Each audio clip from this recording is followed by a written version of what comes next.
के साथ कुल्लू की घनी पहाड़ियों में बसे हुए झेलमपुर कस्बे में अपने दोस्त आर्यन की शादी में आया हुआ था। अभिमन्यु की पत्नी बहुत खुश थी। आर्यन की शादी के 2 दिन बाद अचानक अभिमन्यु को याद आया कि उन सब का दोस्त अनिरुद्ध शादी में नहीं आया। अभिमन्यु ड्राइंग रूम में बैठा हुआ सबसे बातें कर रहा था। तुम्हारी शादी में आकर बहुत अच्छा लगा आर्यन। दिशा ने तो तुम्हारी शादी को खूब एंजॉय किया। तुम्हारा बस चलता तो तुम तो मेरी शादी में आते ही नहीं। मैं तो भाभी को थैंक यू बोलूंगा कि उन्होंने प्रेगनेंसी की हालत में भी मेरी शादी में आने के लिए ट्रैवल किया। अरे कैसे नहीं आती आर्यन, तुम्हें अंदाजा भी नहीं है। अभिमन्यु हर समय तुम्हारे बारे में ही बात करता है। आर्यन ये है, आर्यन वो है। और जब तुम्हारी शादी का इनविटेशन आया ना, तो मैं खुद को रोक ही नहीं पाई। मैं भी देखना चाहती थी कि आर्यन क्या है। लेकिन सच बताऊं, अभिमन्यु तुम्हारी जितनी तारीफ करते हैं ना, तुम उससे कहीं ज्यादा स्वभाव के अच्छे हो और मजाकिया हो। मेरे मजाकिया स्वभाव की प्रशंसा करने के लिए आपका बहुत बहुत धन्यवाद भाभी।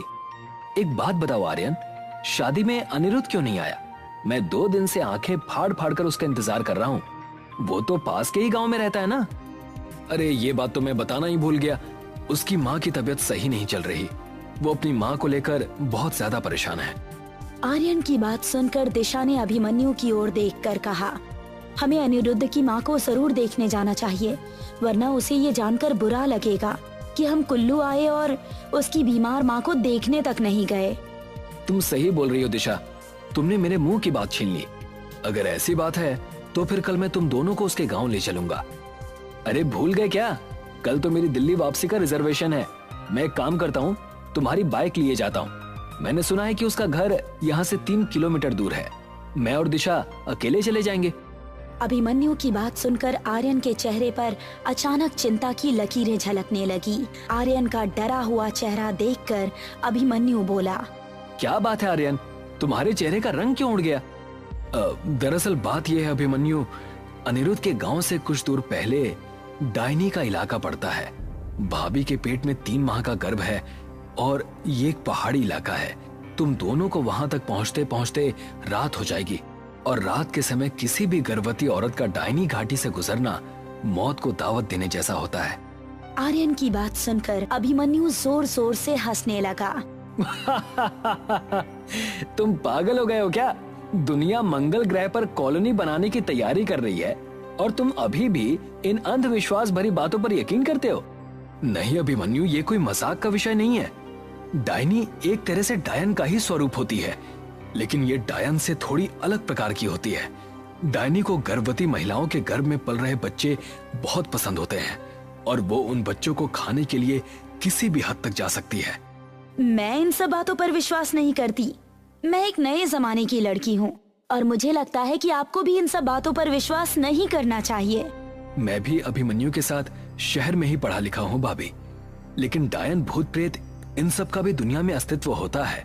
ये बात अलग है कि शहर के लोग इन बातों पर विश्वास नहीं करते, लेकिन हम पहाड़ों पर रहने वाले लोग इन बातों पर गहराई से विश्वास करते हैं, क्योंकि हम जानते हैं कि ये सत्य है। तुम अच्छी तरह से जानते हो आर्यन कि मुझे हमेशा से इन बातों से चिढ़ रही है। मैं इन बातों पर बिल्कुल भी विश्वास नहीं करता। अब मैं तुम्हें कैसे समझाऊं अभिमन्यु? मैं तुम्हें बताना तो नहीं चाहता था, लेकिन लगता है अब तुम्हें बताना ही पड़ेगा। सुनो, अनिरुद्ध का 6 माह का बेटा पिछले कई दिनों से लापता है और तो और उसके गांव में बहुत सी गर्भवती महिलाओं के गर्भ के बच्चे भी लापता हैं। उस गांव में आज के दिन भी डायनी का प्रकोप जारी है। लोग वहां दिन में भी जाने से घबराते हैं। अब मैं समझा। इसका मतलब ये है कि अभिमन्यु के माता पिता की तबीयत बिल्कुल सही है, लेकिन फिर भी इतनी बड़ी बात हो गई और तुमने मुझे बताया तक नहीं। मैंने तुम्हें ये सोचकर नहीं बताया कि तुम बेवजह परेशान हो जाओगे।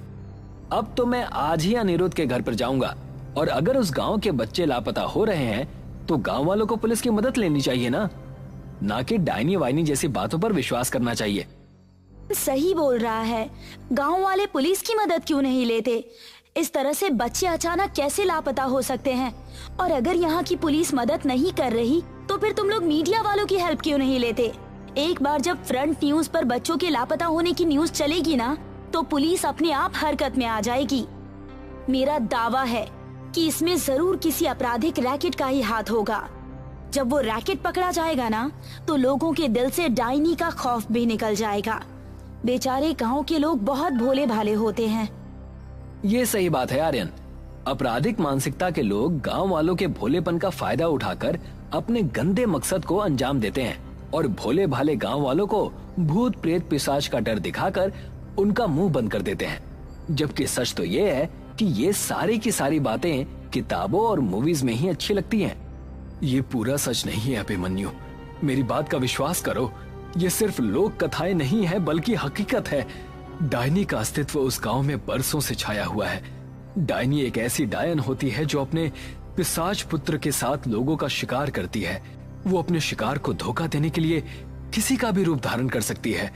एक बार जब शिकार उसके चंगुल में फंस जाता है तो वो और उसका पिशाच पुत्र उसकी कितनी बुरी हालत करते हैं, तुम्हें इसका अंदाजा भी नहीं है। आर्यन की बात सुनकर अभिमन्यु और तेजी से हंसने लगा। बस बस बहुत हो गया। अब इससे और ज्यादा मुझसे अंधविश्वास की बातें झेली नहीं जा सकती। तुम मुझे बाइक की चाबी दे दो बस। मैं अभी इसी समय अनिरुद्ध के घर पर जाऊंगा और रात में ही वापस लौट कर आ जाऊंगा। और हम दोनों जब सही सलामत वापस लौट कर आएंगे ना, तो फिर तुम्हारा ये अंधविश्वास भी समाप्त हो जाएगा। आर्यन ने अभिमन्यु को अनिरुद्ध के घर जाने के लिए बहुत मना किया, लेकिन अभिमन्यु नहीं माना। आर्यन ने अभिमन्यु के सामने हार मान ली और बाइक की चाबी अभिमन्यु को थमा दी। दिशा बाइक के पीछे बैठ गई और अभिमन्यु ने बाइक दौड़ा दी। जंगल का रास्ता शुरू हो गया था। चारों ओर कोहरा फैलने लगा था और ठंड बढ़ गई थी। तभी बाइक के दोनों टायर पंक्चर हो गए। अभिमन्यु बाइक को स्टैंड पर खड़ी करके बाइक की ओर गुस्से से देखने लगा। क्या हुआ? वही जो नहीं होना चाहिए था। एक तो रात का समय, ऊपर से इस बाइक के दोनों टायर पंक्चर हो गए। टेंशन मत लो, मैं आर्यन को फोन करती हूँ। इतना कहकर दिशा ने अपना मोबाइल फोन निकाल लिया, मगर उसमें नेटवर्क नहीं था। अभिमन्यु भी अपना फोन चेक करने लगा, मगर उसके मोबाइल में भी नेटवर्क नहीं था। वो दोनों रात के सन्नाटे में कोहरे के बीच एक सुनसान जंगल में खड़े हुए थे। तभी अभिमन्यु को अंधेरे में एक साया चलता हुआ नजर आया। कुछ ही देर में वो साया दोनों के करीब आ गया। वो एक बूढ़ी औरत थी जो लाठी पकड़े हुए थी। लगता है तुम दोनों परदेसी हो, रास्ता भटक गए हो क्या? नहीं माँ जी, बाइक के दोनों टायर पंक्चर हो गए हैं और हमारे मोबाइल में नेटवर्क भी नहीं है। समझ में नहीं आ रहा कि क्या करें। रात का सन्नाटा फैला हुआ है बेटा, और ये डायनी का इलाका है। यहाँ जंगली जानवर रात में टहलते रहते हैं। पैदल जाने में तुम दोनों को खतरा हो सकता है। यहाँ से कुछ दूर पर मेरी एक झोपड़ी है। अगर तुम लोग चाहो तो मेरे घर चल सकते हो। डायनी का नाम सुनकर दिशा बुरी तरह चौंक गई। आपका बहुत बहुत धन्यवाद माँ जी। वो बूढ़ी औरत अपनी लाठी लेकर आगे आगे चलने लगी। अभिमन्यु बाइक घसीटता हुआ उस बूढ़ी औरत के पीछे पीछे चलने लगा। कुछ ही देर में वो दोनों एक झोपड़ी के सामने खड़े हुए थे, जिसके चारों ओर लंबे घने पेड़ ही पेड़ थे और वहाँ भी चारों ओर कोहरा छाया हुआ था। दिशा के चेहरे पर अब डर झलकने लगा था।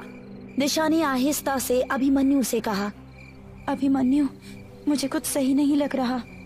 लगता है तुम्हारे दिमाग में आर्यन की बातें हावी होने लगी हैं। तभी उन दोनों के कानों में बुढ़िया की आवाज टकराई।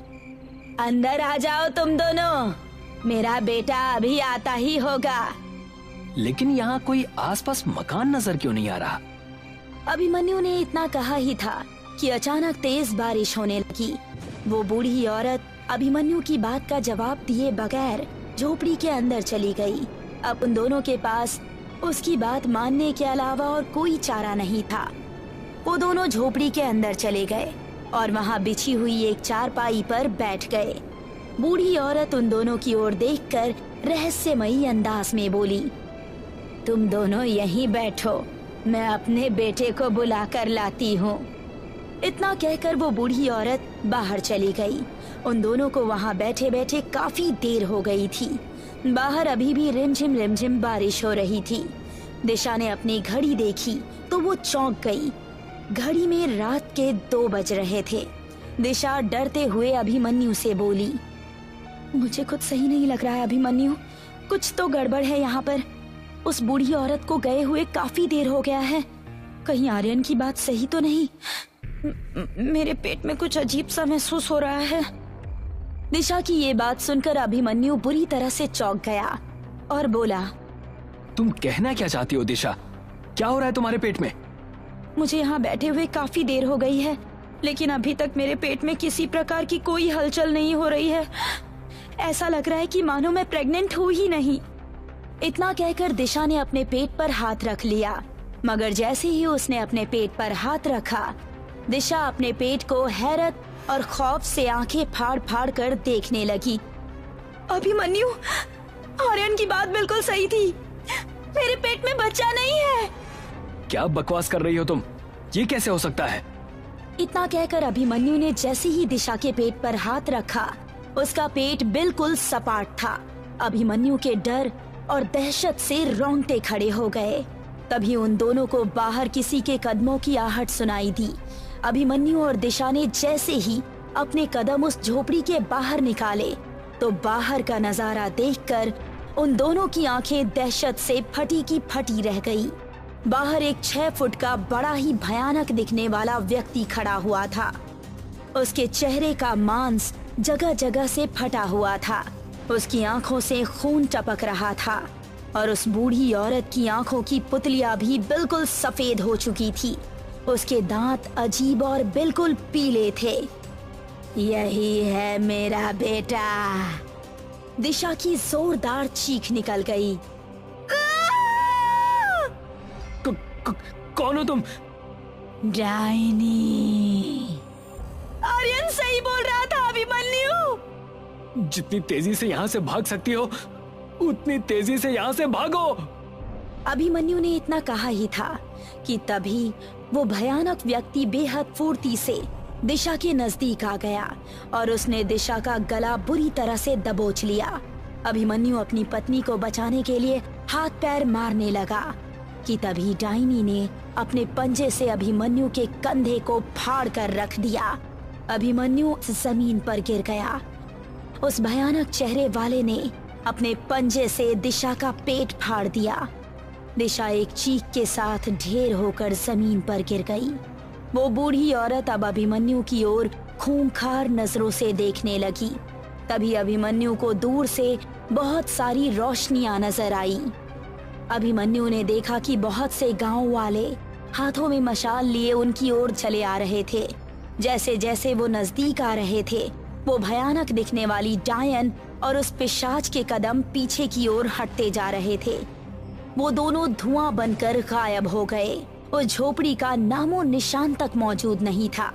अभिमन्यु बेहोशी की गहराइयों यानी कि नींद में समा गया। तभी उसके कानों में उसके दोस्त अनिरुद्ध की आवाज गूंजी। वो गांव वालों से बोल रहा था, इसकी पत्नी मारी गई, उठाओ इसको और जल्दी ले चलो यहाँ से। अगली सुबह अभिमन्यु की आंख अनिरुद्ध के घर पर खुली। वो तो अच्छा हुआ कि मेरे पास आर्यन का फोन आ गया था। काफी देर इंतजार करने के बाद भी जब तुम मेरे घर पर नहीं आए तो मैं समझ गया था कि तुम डायनी के जाल में फंस गए हो। मैं तुरंत गांव वालों को जमा करके उसके इलाके में पहुंच गया। बहुत सालों पहले वहां एक बूढ़ी औरत और उसका बदसूरत बेटा रहा करता था। बूढ़ी औरत तंत्र मंत्र करती थी और उसका बेटा इंसानों की बलि लिया करता था। एक रात गांव वालों ने मिलकर उस बूढ़ी औरत के बदसूरत बेटे को मार दिया। वो बूढ़ी औरत अपने जवान बदसूरत बेटे की मौत को बर्दाश्त नहीं कर सकी और उसने गांव वालों से बदला लेने के लिए डायनी की काली तंत्र विद्या का सहारा लेना शुरू कर दिया। डायनी ने प्रसन्न होकर उसके पुत्र को अपना पुत्र बना लिया, पिशाच बनाकर। तब से वो ऐसे ही लोगों का शिकार करती रहती है। अभिमन्यु आंखों में आंसू लिए उसी दिन दिल्ली वापस लौट आया। अभिमन्यु ने फिर दूसरी शादी नहीं की। वो आज भी अपनी पत्नी दिशा को याद करके रोता रहता है।